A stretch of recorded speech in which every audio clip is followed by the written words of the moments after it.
I'm Stephanie, the member of Tobacco Free Club, University of Abuja, and our theme for World No Tobacco Day 2020 is protecting youth from industry manipulation and preventing them from the harmful effects of tobacco and nicotine use. About 8 million people die yearly from the use of tobacco, and 7 million of them are direct users of tobacco, while 1.2 million or more are indirect users or secondhand smokers. Tobacco and nicotine are known to have harmful effects on our body, especially on our respiratory system and on our cardiovascular system, but it also has harmful effects on our reproductive system. In males, tobacco is known to lead to low sperm counts and miscarriages, ectopic pregnancy, that is growth of fetus outside the womb in females. It's also a linked cause of cervical cancer and breast cancer.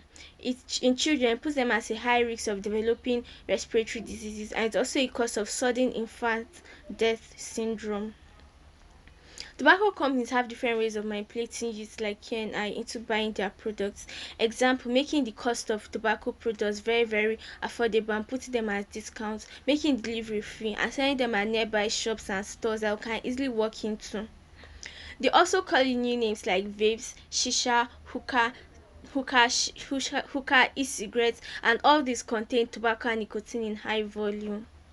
The death caused by tobacco use and nicotine use is a very preventable one, and the only way out is for us to stop smoking. It's up to you and I to stop this death and stop the harmfulness of tobacco in our society. And when we stop it, we are not only protecting ourselves, but also protecting the next generation from the harmfulness of tobacco and nicotine. Thank you.